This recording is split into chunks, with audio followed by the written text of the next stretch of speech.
Wraith, the best legend in the game by some regards, especially when the game came out. Now, I know a bunch of you are already looking in the bottom right-hand corner at the overall score of 13 and asking why. So, well, let's get into it. For her tactical, movement and repositioning, she can rotate out of storm and out of bad situations. She can get in and out of things pretty well. We'll give this a solid 2 because it's a very useful tactical. As far as engagement and retreat, it doesn't necessarily help in engagement, but a Wraith phase will get you out of a fight almost 9 out of 10 times. This ability is extremely effective, easily one of the best in the games, and this is why they keep nerfing this specific ability of her, because this is her bread and butter. This is her key to survivability in this game, and it allows her to just reset, reposition, and heal. This is a fantastic ability. So for this, we're going to give it a +3. As far as teamwork goes, this is a 0, possibly even a -1, because we've all had it where a Wraith teammate will just phase out and leave you. This does not help your team in any way whatsoever. Ultimate. Wraith's ultimate is fantastic for movement and reposition, especially in high-level ranked games and intense games. The ability to just transport between one house to the other without being on a zip line, without being on a jump pad, not exposed, to just move your entire team from point A to point B, fantastic. So for this, we're going to give her a +3. As far as engagement and retreating goes, I'm going to give this a 0, because if you push a fight with the Wraith portal, then the enemy knows where you are. They're going to shoot you.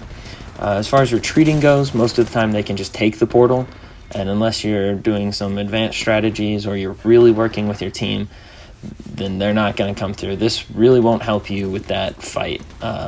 You can't activate your ult during the fight. It'll kill you. So for this, we're going to give her a 0.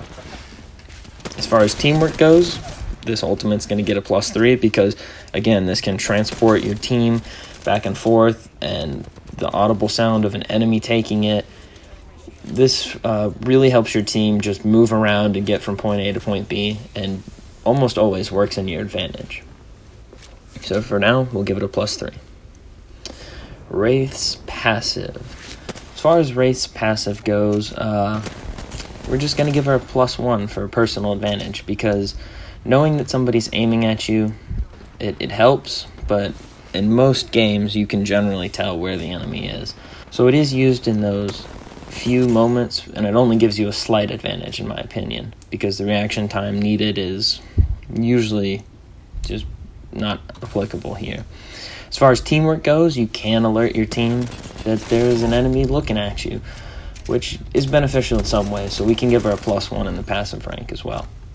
Wraith's overall score will end up being a 13.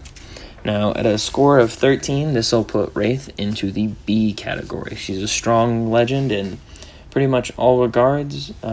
She has her weaknesses, obviously, especially with the 5% damage increase on her. Wraith could use a buff, actually, in terms of buffing or nerfing her. I believe that her tactical should be changed back to the way it was in like Season 2. Not Season 1. Season 1 was much too powerful. Her portal should be able to go further, and I don't think it should be destroyed in Storm. These consistent small nerfs to Wraith are actually adding up and making her less and less viable.